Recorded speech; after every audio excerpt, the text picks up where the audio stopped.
सरकार कहती है कि किसी भी गरीब, असहाय और जरूरतमंद को न्याय मिलने में कोई परेशानी नहीं होनी चाहिए। हर जिले में जनता दरबार लगाए जा रहे हैं ताकि लोगों की समस्याओं का समय पर समाधान हो सके। लेकिन सवाल यह है कि क्या वास्तव में ऐसा हो रहा है?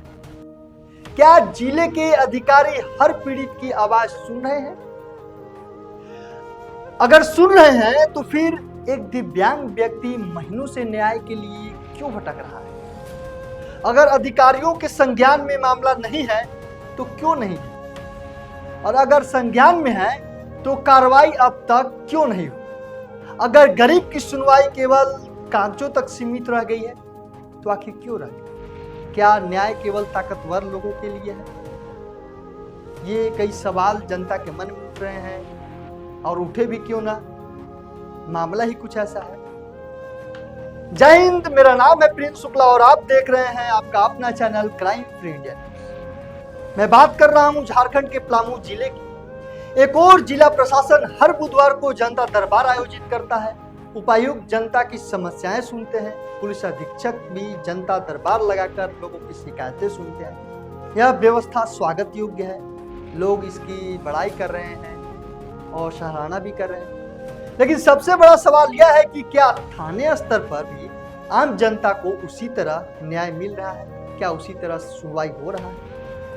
आज जो मामला हम आपको दिखाने जा रहे हैं वह कई गंभीर सवाल खड़े कर रहे हैं। मामला पलामू जिले के चैनपुर थाना क्षेत्र का है। पीड़ित है दिव्यांग बिट्टू कुमार राम, जिनका सड़क दुर्घटना में घायल होने के बाद न्याय की उम्मीद लेकर थाना पहुंचते हैं।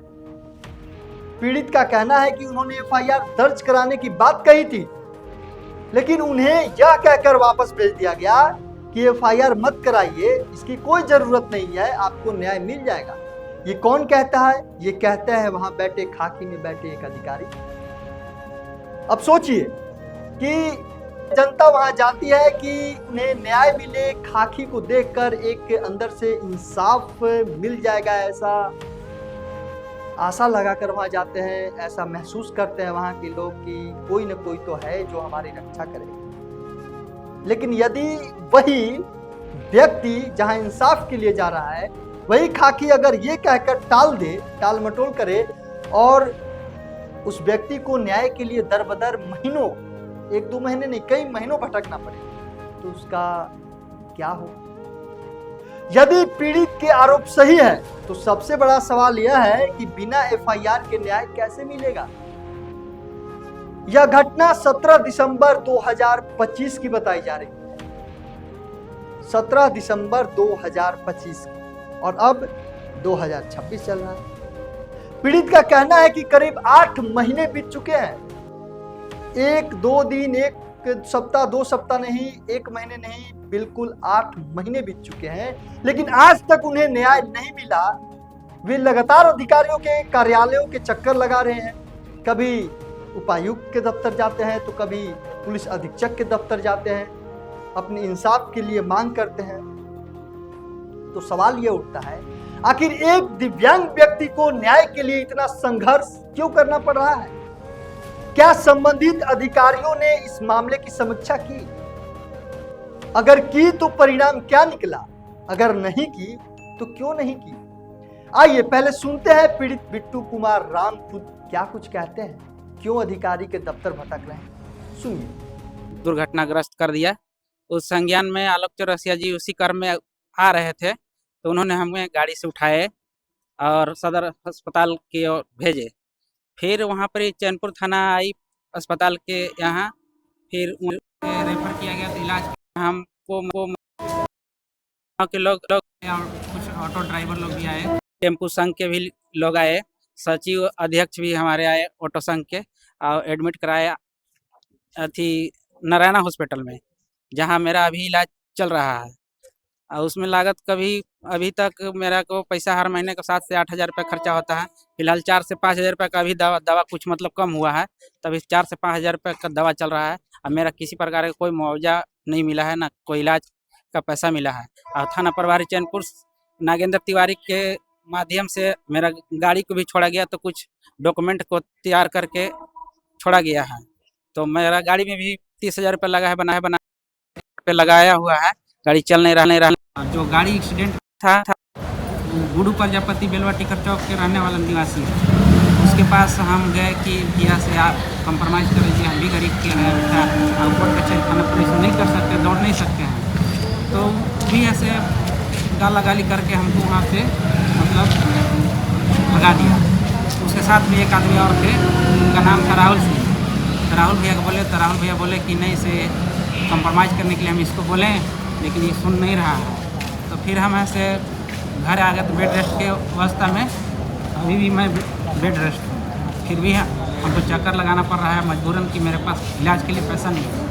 अच्छा, जब आपका दुर्घटना हुआ था तो थाने में क्या FIR किया गया था जिस गाड़ी के ऊपर जिससे दुर्घटना हुई थी? नहीं, हमारे तरफ से कुछ FIR वगैरह नहीं, इस प्रकार कुछ किया गया था। क्यों नहीं की FIR? क्योंकि मेरा आदमी उस समय मेरे साथ में नहीं थे। मेरा परिवार के लोग थे जो लेडीज में थे और 2 ही मेहमान में थे। तो उन लोग हालत में हमको पहुंचा के हॉस्पिटल तक और फिर चले गए अपने अपने जगह पर। एक मेरा भाई भी है, गाड़ी लौड़ा के थे, उनका भी पैर टूट गया था। उनका अरुण शुक्ला के पास इलाज चल रहा था, तो वहाँ से वो उधरे से उधरे चले गए, बाकी बच गए हम। और मेरा मम्मी का सदर अस्पताल में चल रहा था इलाज, और मेरा चल रहा था नारायणा हॉस्पिटल राहुल अग्रवाल के। इसी के कर्म में है उसकी थोड़ा दिक्कत हुआ, बाधित हुआ। थाना में क्या कहा गया था आपसे? थाना में हम पहली बार मतलब एक्सीडेंट हुआ था फरवरी में, मतलब गए थे हम 28 फरवरी की 27 फरवरी की मेरा गाड़ी छोड़ाने के क्रम में सर के पास गए थे। तो सर के बोले सर मेरा मुआवजा को आप दिलवा दीजिए, हमको इलाज में पैसा लग रहा है। सर बोले कि हाँ करवा देंगे। फिर सर के पास फ़ोन किए 4 दिन के बाद, तो सर क्या बोल रहे हैं कि हम लिख के DC के यहाँ भेज दिए हैं। फिर हम उसके बाद में कभी फ़ोन नहीं किए, ना कभी गए हम थाने। क्या कुछ कहा गया, क्या मामले को लेकर गया था? उपायुक्त के यहाँ गए थे तो बोला गया कि जांच का विषय है, आपको उचित मुआवजा दिया जाएगा। कितना दिन हो गया, कितना दिन पहले गया था? पिछले मतलब 15 तारीख को मैं गए थे, जो बुधवार को झंडा दरबार लगता है, गए थे। तो मतलब कागज पत्र सब जमा किए। आज भी बुधवार है, आज आप SP के पास आए थे, पुलिस अधीक्षक के पास आए थे अपने मांग को लेकर, क्या कुछ उन्होंने कहा? हाँ, सर बोले कि हाँ आपका मुआवजा दिलाया जाएगा, ठीक है, उचित कार्रवाई करके आपका जांच के बाद फ़ोन किए थाने में, और बोले कि आपका जो भी इलाज का खर्च है उसको देना पड़ेगा। आपने पीड़ित की बात सुनी। अगर उनके आरोप सही है तो यह केवल एक व्यक्ति की पीड़ा नहीं है, बल्कि व्यवस्था पर भी गंभीर सवाल खड़े हो रहे हैं। एक दिव्यांग व्यक्ति यदि महीनों तक न्याय की उम्मीद में सरकारी कार्यालयों के चक्कर काटने को मजबूर हो जाए तो यह चिंता का विषय है महाशय। और यह चिंता का विषय केवल एक लोगों के लिए नहीं है, एक इंसान के लिए नहीं है, सरकार, जनता, जिला के अधिकारी, जिला के प्रशासन पर भी है। उन्हें भी ये चिंता करना चाहिए कि आखिर क्यों दरबदर एक दिव्यांग व्यक्ति को दूसरे के सहारे होकर जिला के अधिकारियों में भटकना पड़ा। अब सवाल प्रशासन से है, क्या इस मामले की निष्पक्ष जांच होगी? क्या यदि कहीं लापरवाही हुई है तो जिम्मेदार अधिकारियों पर कार्रवाई अब तक क्यों नहीं? और क्या आगे भी हो? क्या पीड़ित को न्याय मिलेगा? और सवाल सरकार से भी है, क्या जनता दरबार केवल शिकायत सुनने तक सीमित रहेगा या शिकायतों का समयबद्ध समाधान भी सुनिश्चित किया जाएगा? कई ऐसे सवाल जहन में उठ रहे हैं, मन में उठ रहे हैं और उठेंगे भी, क्योंकि सवाल पूछना मेरा काम है और निष्पक्ष और बेधड़क तरीके से सवाल पूछेंगे, चाहे वो सरकार हो, चाहे जिला के अधिकारी हो, चाहे यहाँ के प्रशासन हो, चाहे खाकी में बैठे एक एक इंसान, सभी से सवाल पूछा जाएगा बेधड़क और बेबाक तरीके से। क्राइम फ्री इंडिया न्यूज इस मामले पर लगातार नजर बनाए रखेगा और संबंधित अधिकारियों का पक्ष भी आपके सामने लाएगा।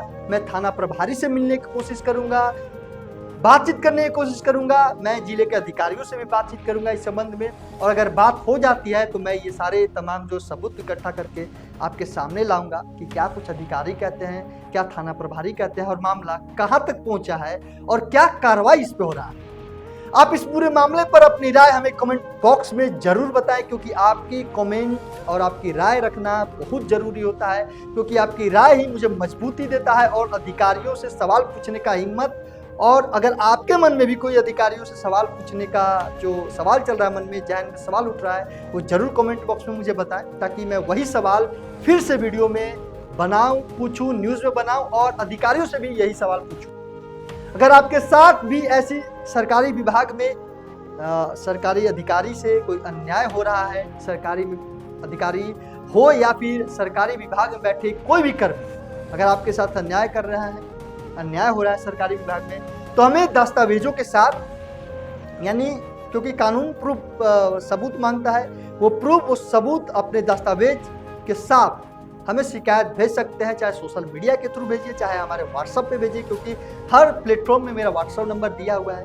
हमारी टीम तथ्यों की जांच के बाद आपकी आवाज संबंधित अधिकारियों तक पहुंचाने का प्रयास करेगा, सरकार तक प्रयास करेगी पहुंचाने का। फिलहाल के लिए मुझे दीजिए अनुमति।